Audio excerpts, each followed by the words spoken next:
इनका फासला शुरू होता है फ़ौज के साथ या इस्टेब्लिशमेंट के साथ जनरल फैज़ की तैनाती के वक्त से, जब DJI की तैनाती होनी थी।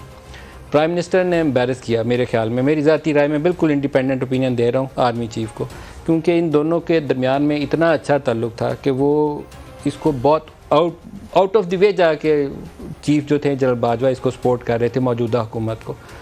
और बहुत सारे ऐसी मिसालें मौजूद हैं मैं जिनको दोहराना नहीं चाहूँगा, जिसका मैं विटनेस हूँ कि वो हुकूमत को बेल आउट कर रहे थे मुश्किल वक्तों में। इनसे वजारतें नहीं चल रही तो वजारत की मदद के लिए, कानून साजी नहीं हो रही तो कानून साजी के लिए, पैकेज नहीं हो रहे IMF से थ्रू या बायलैटरल लोन नहीं मिल रहा तो उसके लिए, हर वो चीज़ जो एग्जीक्यूटिव को करनी चाहिए थी उसमें उन्होंने मदद की। मेरे ख्याल में इतना आगे उनको आना नहीं चाहिए था, उन्होंने मिस्टेक की जिसका अब उनको एहसास हो रहा होगा, लेकिन शायद उसका वक्त गुजर गया। मैंने आपको वो DJI की तैनाती वाला वाक़या बताया, मेरे ख्याल में वो नुक्ता आगाज़ था जब दोनों के दरमियान में फ़ासले बहुत बढ़ गए। इमरान खान का ये ख्याल था और ये असेसमेंट थी कि उनको रहना चाहिए था 4-6 महीने, और उसके ज़ोर के ऊपर वो अपोजिशन को फ़िक्स करना चाहते थे।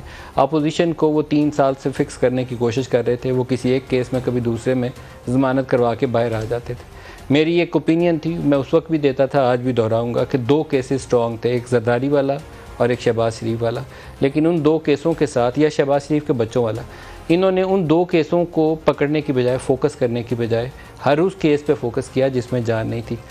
उन्होंने अंदर डाल दिया शाहिद खाकान अब्बासी को, उन्होंने अंदर डाल दिया मिफ्ता इस्माइल को, उन्होंने अंदर डाल दिया एहसन इकबाल को, उन्होंने अंदर डाल दिया वो साफ़ पानी वाला पंजाब वाला वो इंजीनियर कमरुल इस्लाम को।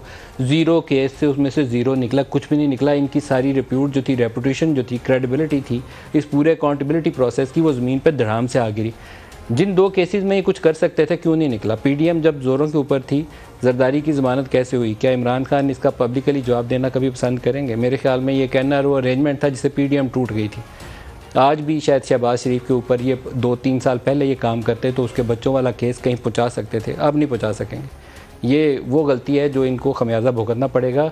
शहजाद अकबर इनकी मिस्टेक थी। हर वो शख्स जो इनके करीब आया, जिसने इनको हुकूमत दिलाने में राइटली या रॉन्गली मदद की, बंदे पूरे किए, ख़रीद के दिए, डरा के धमका के इनको डिलीवर किया, हर उस बंदे के ऊपर इन्होंने केस बनाया, उसको जेल में डाला।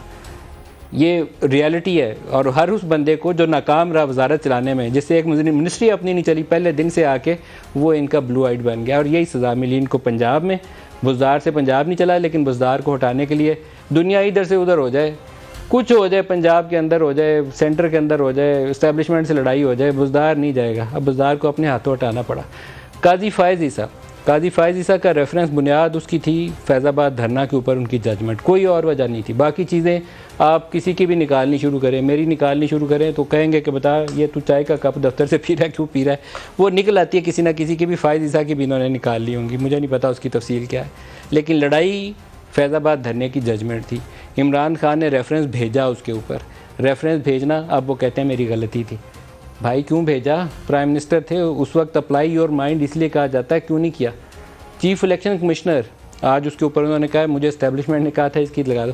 और भाई आप क्या कर रहे थे? वज़ीर आज़म आप थे, आपने इलेक्शन लड़ना था कि इस्टेब्लिशमेंट ने जाके किसी जनरल ने इलेक्शन लड़ना था? ये वक्त गुजरने के बाद इस तरह के जो बातें हैं ना वो काबिल कबूल नहीं होती। उस वक्त आप बैठ के फ़ैसले कर रहे थे। चेयरमैन नैब जब आपको मर्ज़ी के फ़ैसले डिलीवर नहीं थे कर रहे, वीडियो निकाल दी। वो किसने निकाली थी? वो किसी ने और ने बाहर से आके निकाल दी थी। बहुत ही अफसोसनाक ऐसी मिसालें हैं।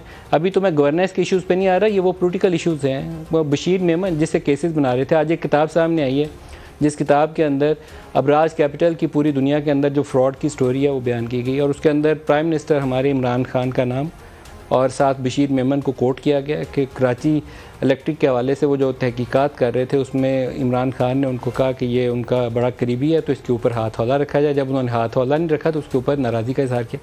ये वो बातें हैं जो प्राइम मिनिस्टर कर रहे हैं, बहुत अफसोसनाक बातें हैं। मैं आपको वो फैक्ट फाइल्स के वो नूरानी, अहमद नूरानी बेचारा वो आजकल पाकिस्तान में तो नहीं है, उसको भी हम हर बंदे को जो ख़बर रिपोर्ट करने की कोशिश करते हैं ना उसको मुल्क दुश्मनी तस्वर करते हैं, तो नूरानी भी उसी सब में शामिल है। उसी की वेबसाइट है जिसने वो 58 तहाइफ की पूरी डिटेल प्राइसेस के साथ शाया की हुई है। तो वो हम उसी मुल्क दुश्मन वो जो अहमद नूरानी है उसी की डिटेल आपको दिखाएंगे। आप उसको फिर किसी कोर्ट में चैलेंज कर सकते हैं तो ले जाके चैलेंज कर दें। ये पूरी तफसील है, एक डॉक्यूमेंट दिखा रहा हूँ जिसमें वो 8.5 करोड़ की घड़ी भी लिखी हुई है।